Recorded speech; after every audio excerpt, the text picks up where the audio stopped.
Scenic Hotel Group, a place to stay no matter your staycation. From the Legacy Collection for those special occasions to Heartland Hotels with room for the whole whānau. Find your place to stay at scenichotelgroup.co.nz. On Friday night, the Tall Blacks beat Saudi Arabia 110-63 at Christchurch Arena in Game 1 of their final window of the FIBA World Cup qualifiers. They're in Wellington now. They play Lebanon tomorrow night at TSB Arena. These are the last games in New Zealand for the Tall Blacks before they head to the FIBA Basketball World Cup in August, where they'll take on the world's best. Isaac Fotu earned his 69th cap for New Zealand on Friday night, one of 6 players who scored double figures, 12 points in his 13 minutes out on court. He joins us now. Thanks for taking the time, Isaac. How happy were the coaching staff with the performance that you guys put out on Friday? Yeah, no, they were definitely happy. I think more happy that everyone got to have some burn and got to have a go, and we executed the plan perfectly, I think. As far as these games are concerned, in a game like this, I'm not sure what the story is with Lebanon, but at Saudi Arabia, you should win games like that easily, presumably. So what do you use as your metrics for playing well and performing well? Yeah, I think it was just making sure we stuck to the game plan that the coaches gave us. Yeah, like you said, they're not the toughest team, so it's just making sure we do what we do well, and I think we managed to do that. When you come together like this, you're coming together from all sort of parts of the world in some cases, and you don't see each other very often. Is it relatively straightforward to forge those combinations again? Yeah, it can be tough. Like you said, we're all in different stages. I'm in the middle of my season in Japan, and some of these guys have finished their season. So coming in together, I think is important. Just remembering, and we played together a lot before, and I think that experience really is key when coming together in these short windows like this. And how's it going in Japan? Is your season going okay? Yeah, it's going well. So going all well. We've got about 20 more games left, played 40 already, so the body is holding up well. Good to hear. Good to hear. You've been overseas for a while now, playing in various places. Do you still enjoy coming back home to play? Oh yeah, it's awesome. I saw the window was in New Zealand, and it's always special for me personally to come back and get to play in front of friends and family here. It doesn't happen very often for me, so it's definitely a special feeling.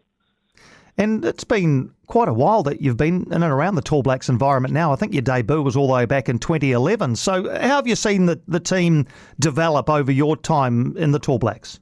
Yeah, it's every year I come back, I'm getting older and older, and these guys are getting younger and younger. But,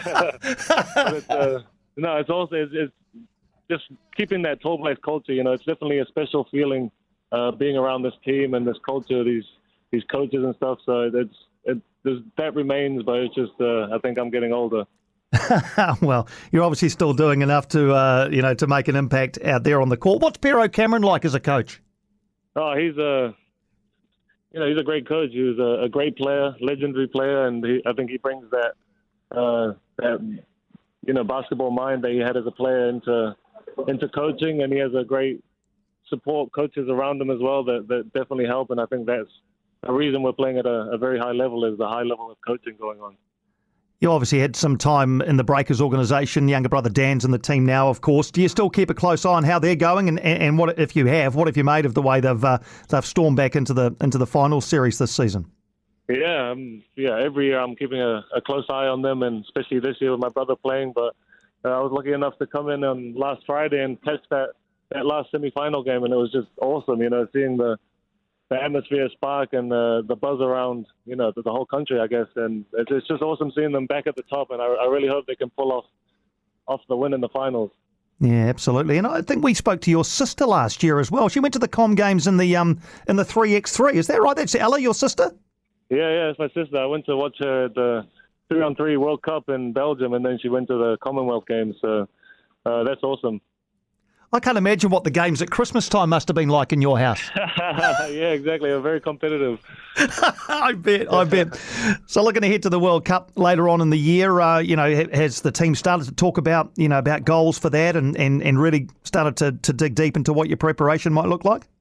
I think after this last window, we'll get an idea of who's going to be in our group and what we need to prepare for. But, these windows are a bit of preparation as well.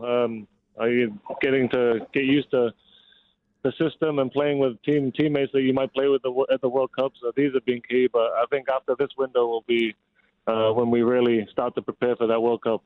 Fantastic. Well, all the best against Lebanon tomorrow night. It'll be good for Wellington basketball fans to have the chance to see some international basketball in their stadium. And look, I hope it's the start of a really, really excellent year for you, Isaac. Thanks for taking the time for a chat.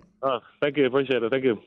Thank you, Isaac Fotu there out of the Tall Blacks. So they beat Saudi Arabia comfortably the other night in Christchurch, 110-63. Lebanon tomorrow night at the TSB Arena in Wellington. For those who are around the Wellington region, still plenty of tickets available if you'd like to go along and watch our men's basketball team in action against Lebanon, featuring Isaac Fotu. Great to get the chance to catch up with him.